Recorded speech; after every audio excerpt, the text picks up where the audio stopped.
अस्सलाम वालेकुम वालेकुम सलाम। भैया की नाम आ? अब्दुल्ला जी। अब्दुल्ला भाई कितों आए ने? ਅਸੀਂ ਆਏ ਜੀ ਜ਼ਿਲ੍ਹਾ ਬਾਗਨਗਰ ਮੰਡੀ ਮਦਰਸੇ। मदरसा मंडी चो ते अज तरीक किन्नी आ? ਠੀਕ ਆ चल चल दे 25 तरीक ना 25 जून ਜੀ। ਉਹਦੀ ਵਜ੍ਹਾ ਹੈ ਨਾ ਕਈ ਬੰਦੇ ਆ ਕੇ ਲਿਖਣ ਲੱਗ ਜਾਂਦੇ ਥੱਲੇ ਇਹ ਤੋਂ ਪਹਿਲੇ ਦੀ ਆ ਬਾਅਦ ਦੀ ਆ ਫਲਾਨੀ ਨਹੀਂ ਅੱਜ 25 ਤਰੀਕ ਲੁੱਡਣ ਹੈ ਬਹੁਤ ਦਾ ਦਿਨ। ਬਹੁਤ ਦਾ ਦੇਣਾ ਤੇ ਗੱਲ ਹੋਈ ਨਾ ਹੁਣ ਹਰ ਬੰਦੇ ਨੂੰ ਪਤਾ ਲੱਗ ਜਾਏਗਾ।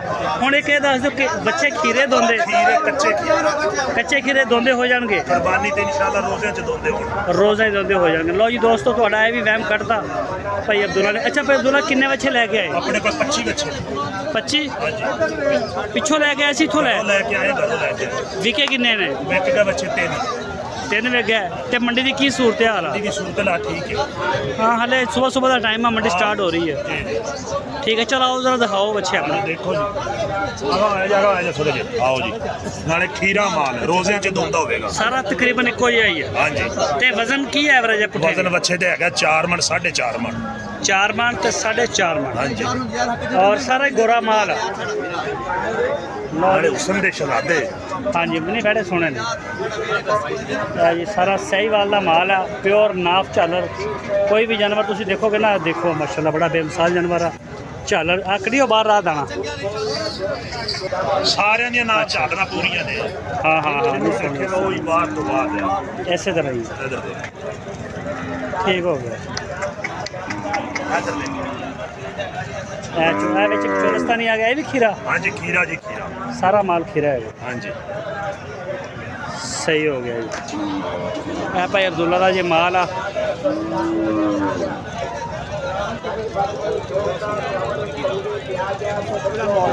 ਸਾਰਾ ਮਾਲ ਮਾਸ਼ਾਅੱਲਾ ਜਿਹੜਾ ਬੜਾ ਜ਼ਬਰਦਸਤ ਹੈ ਇਹਨਾਂ ਦਾ। ਇੱਧਰ ਅੱਗੇ ਆਈਓ ਜ਼ਰਾ ਆ ਗਿਆ ਜੀ ਆ। ਇੱਥੇ ਖੜੋ। ਤੁਹਾਡਾ ਮਾਲ ਸਾਰਾ ਦਿਖਾ ਦਿੱਤਾ। ਅਗਰ ਕੋਈ ਦੋਸਤ ਤੁਹਾਡੇ ਨਾਲ ਰਾਬਤਾ ਕਰਦਾ ਤੁਸੀਂ ਮਾਲ ਦੇ ਸਕਦੇ ਹੋ? ਬਿਲਕੁਲ ਜੀ ਦੇ ਸਕਦੇ। ਉਹ ਦੇਣਾ ਮਤਲਬ ਡਿਲੀਵਰੀ ਦੇਣੀ ਹੁੰਦੀ ਮੁਲਕ 'ਚ? ਡਿਲੀਵਰੀ ਵੀ ਦੇ ਦਿਆਂਗੇ। ਡਿਲੀਵਰੀ ਵੀ ਦੇ ਦਿਓਗੇ। ਹੁਣ ਅਗਰ ਤੁਹਾਡੀ 25 ਦੇ 25 ਬੱਚੇ ਕੋਈ ਲਾਟ ਲੈਂਦਾ ਬੰਦਾ ਹਾਂਜੀ ਉਦੋਂ ਕੀ ਪੈਕੇਜ ਦੇ ਰਹੇ ਹੋ? ਅਗਰ ਇੱਥੇ ਕੋਈ ਮੌਕੇ ਤੇ ਲਾਟ ਲਵੇਗਾ ਨਾ ਹਾਂ ਹਾਂ ਤੇ ਆਪਾਂ ਉਹਨਾਂ ਨੂੰ 2.5 ਲੱਖ ਨੂੰ ਦੇ ਦਿਆਂਗੇ। 2.5 ਲੱਖ ਰੁਪਏ ਕੋਈ ਥੋੜੀ ਜਿਹੀ ਮੁਹੱਬਤ ਹੋਰ ਕਰ ਲਾ। ਹੋਰ ਕਰ ਲਾਂਗੇ। ਤੇ ਡੇਰੇ ਤੇ ਜਗ੍ਹਾ ਹੈ ਅਗਰ ਕੋਈ ਬਿਲकुल ਆਪਣੇ ਕੋਲ 24 ਘੰਟੇ ਆਪਣੇ ਜਿਹੜੇ ਮਾਲ ਖੜਾ ਬੰਦਾ ਆਵੇ ਮਹਿਮਾਨ ਆ ਸਕਦਾ? ਬਿਲकुल ਆ। ਭਾਵਲ ਨਗਰ ਨਾ ਭਾਵਨਗਰ ਮੰਡੀ ਮਦਰਸਾ ਚੱਕ ਨੂੰ ਚੱਕ ਨੂਰਸਰ ਚੱਕ ਨੂਰਸਰ ਭਾਵਲ ਨਗਰ ਮੇਨ ਸ਼ਹਿਰ ਆ। ਹਾਂਜੀ ਸਟਾਫ ਮੰਡੀ ਮਦਰਸਾ। ਠੀਕ ਹੋ ਗਿਆ। ਆਪਣਾ ਨੰਬਰ ਸ਼ੇਅਰ ਕਰ ਦਿਓ। 0315 ਹਾਂ 38 48 321 321। ਇਹ ਤੇ WhatsApp ਵੀ ਆ ਕਾਲ ਵੀ ਆ ਸਾਰਾ ਕੁਝ। ਠੀਕ ਹੋ ਗਿਆ। ਅਬਦੁੱਲਾ ਭਾਈ ਟਾਈਮ ਦੇਣ ਦਾ ਬਹੁਤ ਸ਼ੁਕਰੀਆ ਤੁਹਾਡੇ। ਮਾਸ਼ਾਅੱਲਾ ਇੱਧਰ ਕਸਟਮਰ ਵੀ ਨੇ ਅੱਜ ਕਾਫੀ ਗਹਿਮਾ ਗਹਿਮੀ ਹੈ ਮੰਡੀ ਦੇ ਵਿੱਚ। ਇੱਧਰ ਵੀ ਆ ਲੈ ਕੇ ਆਏ ਨੇ ਮਾਲ ਖੜੇ ਨੇ ਵੇਚਣ ਵਾਲੇ ਸਾਰੇ। ਇਹ ਚੈੱਕ ਕਰੋ ਜੀ। ਤੇ ਅੱਜ ਖਰੀਦੋ ਫਰੋਖਤ ਕਿੰਨੀ ਕੁ ਹੋ ਰਹੀ ਹੈ ਹੁਣ? ਤਾਂ ਫਰੋਖਤ ਠੀਕ ਹੈ। ਚੰਗੇ ਬੱਚੇ ਦਾ ਗਾਹਕ ਮੁੱਲ ਕਰਦਾ ਹੈ। ਅੱਛਾ ਹਾਂਜੀ ਦੋਂਦਾ ਤੁਹਾਡੇ ਦੋਂਦੇ ਵੀ ਫਸੇ ਹੀ ਤੇ? ਸਾਡੇ ਕੋਲ 2000 ਬੱਚਾ ਸੀ ਵੇਚ ਗਿਆ ਸਾਰਾ ਵੇਚ ਗਿਆ ਸੀ 2000। ਕਿਹੜੀ ਜਗ੍ਹਾ ਤੇ ਵੇਚਿਆ? 2000 ਕੋਈ ਲਾਹੌਰ ਵੇਚਿਆ ਕੋਈ ਫੈਸਲਾਬਾਦ। ਅੱਛਾ ਲੋਕਾਂ ਦੇ ਲਾਹੌਰ ਵੀ ਫਸੇ ਫੈਸਲਾ? ਲੋਕਾਂ ਦੇ ਪਿੱਛੇ ਉਹਨਾਂ ਦੇ ਅੱਡੇ ਨੇ ਜਿਨ੍ਹਾਂ ਦਾ ਡੇਢ ਨਹੀਂ ਬਰੀਜਾ। ਜਿਨ੍ਹਾਂ ਦੇ ਡੇਢ ਨਹੀਂ ਬਰੀਜਾ।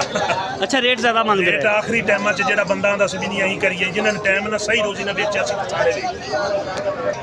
ਜ਼ਿਆਦਾ ਰੇਟ ਮੰਗਦਾ ਸੀ ਉਹ ਬੰਦੇ ਦਾ ਮਾਲ ਪਿਛਾਟਿਆ। ਤੁਸੀਂ 2000 ਬੱਚਾ ਵੇਚਿਆ? ਹਾਂਜੀ ਰੋਜ਼ੀ ਚੰਗੀ ਬਚ ਗਈ। ਸਹੀ ਸ਼ੁਕਰ ਹੈ। ਚਲੋ ਅੱਲਾਹ ਪਾਕ ਦਾ ਬੜਾ ਸ਼ੁਕਰ ਹੈ। ਬਾਕੀ ਬੜੇ ਵੈਸੇ ਅਕਸਰੀਅਤ ਜਿਹੜੀ ਹੈ ਵਪਾਰੀਆਂ ਦੀ ਉਹਨਾਂ ਦਾ ਨੁਕਸਾਨ ਹੋਇਆ। ਹਾਂਜੀ ਹੋਇਆ ਜੀ ਬਿਲਕੁਲ ਹੋਇਆ। ਤਕੜੇ ਨੁਕਸਾਨ ਹੋਏ ਨੇ ਲੋਕਾਂ ਦੇ। ਹੋਏ ਨੇ। ਤਕੜੇ ਨੁਕਸਾਨ। ਚਲੋ ਬੜੀ ਗੱਲ ਆਈ ਅੱਲਾਹ ਤਾਲਾ ਤੁਹਾਨੂੰ ਬਚਾਇਆ। ਅੱਲਾਹ ਤਾਲਾ ਤੁਹਾਡੇ ਰਿਜ਼ਕ 'ਚ ਬਰਕਤ ਦੇਵੇ। ਬਾਕੀ ਜੀ ਅਬਦੁੱਲਾ ਭਾਈ ਅੱਛਾ ਅਗਰ ਕੋਈ ਛਾਂਟ ਕੇ ਲਵੇ ਛਾਂਟ ਕੇ ਲਵੇ ਇੱਕ ਲਵੇ ਦੋ ਲਵੇ ਫਿਰ ਵੀ ਦੇ ਦਿਆਂਗੇ। ਫਿਰ ਰੇਟ ਕੀ ਕਰੋਗੇ? ਰੇਟ ਉਹ ਮੁਖਤਲਿਫ ਹੋ ਜਾਏਗਾ। ਉਹ ਤਾਂ ਜੇ ਜਬ ਅੱਛਾ ਹੋ ਜਾ ਰੇਟ ਕਰ ਘੱਟ ਹੋਇਆ ਤਾਂ ਘੱਟ ਕਰ ਦਿਆਂਗੇ ਵੱਧ ਹੋਇਆ ਤਾਂ ਸਹੀ ਹੋ ਗਿਆ। ਚਲੋ ਜੀ ਇਹ ਤੁਹਾਨੂੰ ਮੈਂ ਬੱਚੇ ਸਾਰੇ ਚੈੱਕ ਕਰਵਾਤੇ ਭਾਈ ਅਬਦੁੱਲਾ ਦੇ। ਨੰਬਰ ਇਹਨਾਂ ਦਾ ਸ਼ੇਅਰ ਹੋ ਗਿਆ। ਕੋਈ ਵੀ ਦੋਸਤ ਅਗਰ ਲੈਣਾ ਚਾਹਵੇ ਤੇ ਉਹ ਜਿਹੜੇ ਤੁਸੀਂ ਨਾ ਉਹਨਾਂ ਨਾਲ ਰਾਬਤਾ ਕਰ ਸਕਦੇ ਹੋ। ਹੁਣ ਤੁਸੀਂ ਆਪ ਦੇਖਣ ਵਾਲਿਆਂ ਨੂੰ ਇਹ ਕਹਿ ਦਿਓ ਕਿ ਤਾਰਕ ਅਜ਼ੀਜ਼ ਚੈਨਲ ਨੂੰ ਸਬਸਕ੍ਰਾਈਬ ਕਰੋ। ਤਾਰਕ ਅਜ਼ੀਜ਼ ਚੈਨਲ ਨੂੰ ਸਬਸਕ੍ਰਾਈਬ ਕਰੋ ਤੇ ਫੇਸਬੁੱਕ ਵਾਲੇ ਫਾਲੋ ਕਰੋ। ਫੇਸਬੁੱਕ ਵਾਲੇ ਆਹ ਤਾਂ ਗੱਲ ਲਾਈਕ ਤੇ ਫੋਲੋ ਫੁੱਲ ਕਰੋ ਤੁੰਨ ਕੇ ਕਰੋ। ਹਾਂ ਤੇ ਆਪਦੀ ਰਾਏ ਦੇਣ ਵਾਸਤੇ ਕਮੈਂਟਸ ਬਾਕਸ 'ਚ ਵੀ ਆਓ। ਹਾਂਜੀ ਇਹ ਵੀ ਦੱਸੋ ਅਬਦੁੱਲਾ ਭਾਈ ਦੇ। ਕਮੈਂਟ ਕਰੋ ਵੀਡੀਓ ਨੂੰ ਸਾਰੀ ਐਂਡ ਤੱਕ ਵੇਖੋ ਨਾਲ। ਗੁੱਡ ਹੋ ਗਿਆ। ਦਿਲ ਜਿੱਤ ਲਿਆ ਜੀ।